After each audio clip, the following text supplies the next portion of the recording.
You're listening to Real Investor Radio with Craig Fuhr and Jack BeVier, where we cover advanced real estate investing topics to help you stay ahead of the curve in your real estate investing business. Hey, welcome to Real Investor Radio. I'm Craig Fuhr, joined by Jack BeVier. It's a very rare occurrence when we're in the same room together, and we wanted to do just a quick hit today on what we're seeing in terms of DSCR rates right now. I think a lot of people, Jack, my thesis here is that a lot of folks have been sitting on the sidelines really for the better part of the year, waiting for Powell to make the cut. And you and I have been talking about this on the podcast for several months, where we actually were expecting, a later in the year cut, maybe closer to the election. That obviously happened on September the 18th. But Jack, I went back and I took a look at the 5-year bond, which for those who are listening, DSCR loans are all indexed off of the 5-year bond. So, the 50% basis cut, Jack, didn't necessarily correlate to, a 50% basis cut in the 5-year. And in fact, on September 18th, the 5-year was at 3.47%. And since that time, and this is what we're here to talk about today, it's actually risen to about 3.9%, which is it's kind of the highest that we've seen almost all year, Jack. And so wanted to get your take on that for folks who, they're thinking about refining, they were waiting for it, and sort of, how maybe the waiting for it they may have waited a little too long. Yeah, sure. So as the Fed started to get inflation under control, one of the things they decided to do was to drop rates, but the mortgage market reacted well in advance of that. And mortgage rates were coming down 2-3 months ago. And so the longer part of the curve, the 5-year treasury, the 10-year treasury, the 30-year treasury has already came down a couple months ago, before Powell even did the 50 basis point rate drop. So if you believe the Fed, we're going to see a continued decrease in short-term rates over the course of the next year. But that doesn't mean that the long part of the curve, the 5-year, 10-year, 30-year rates are going to come down with that. We keep in mind, we've been in a inverted yield curve for many, many years. And to get to a normal economy, that needs to go like that. Well, so short-term rates have to come down, but that either long-term rates can stay the same as short-term rates come down. Long-term rates may go up as short-term rates come down, but it doesn't mean just because short-term rates are coming down does not mean that the long part of the curve is going to also come down. And so I think that's kept a lot of folks on the sidelines who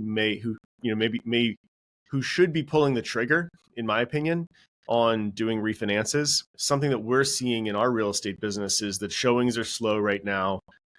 Even with the decrease in mortgage rates of a couple months ago, that barely led to much increase in showing activity, if at all. And as a result, there wasn't enough to really get the market going again. And so I'm nervous that, hey, we're well past the spring selling season.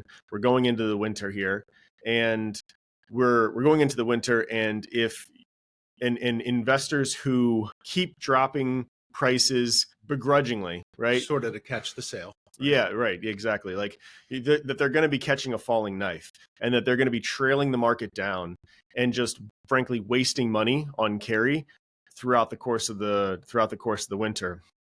And what they should have done, what we're doing in our real estate business, is pivoting those properties that are selling slowly to rental properties, refinancing them with DSCR loans, and living to see another day, replenishing cash flow.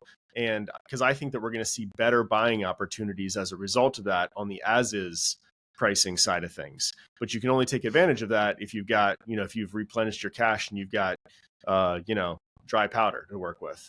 So did a little research prior to jumping on today, and I was taking a look at the 5, the 10, and the 30-year bond, sort of start of September, then on September 18th, and today.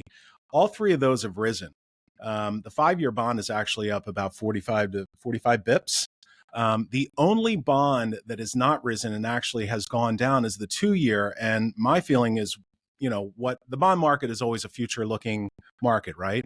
And so, I still think that a lot of bond buyers feel like there's some volatility ahead.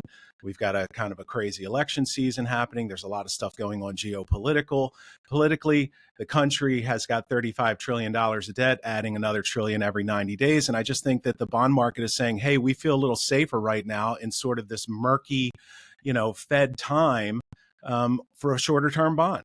And so that is the only one that is sort of held steady, while the other three have risen fairly substantially since the 18th. So I think the thesis here is that, look, it's time. If you're seriously considering refining, now is the time to get off the sidelines. Yes, we had unfortunately, the 5-year has gone up over the past week, right? We had a better than expected jobs report, TBD on, who knows what the revision might be. We've seen some big revisions this year in jobs reports. So, who knows how accurate this one was, but it inspired confidence in the market, which led rates to go up. Bad for DSCR, right? And then we had a CPI report today, this morning actually, that was modest but higher than expected, and that led rates to go up as well. So we've seen a 40 basis point increase in the 5-year Treasury over the course of the past week, and that's in an environment where many are sitting on the sidelines saying, "Hey, I'm waiting for it to come down. It's definitely going to keep coming down." Well, I think that has a lot to do with the jury is very much still out on whether the Fed truly does have inflation under control, what the long-term inflation rate is going to be, not to mention all the risks that you talked about, which need to be priced into the world. And I think it's not a controversial statement to say that it's a riskier world than it has been in the past, and that we are going back down to 2021 interest rate levels. I don't see it. No. So I'm not waiting. I'm pulling the trigger.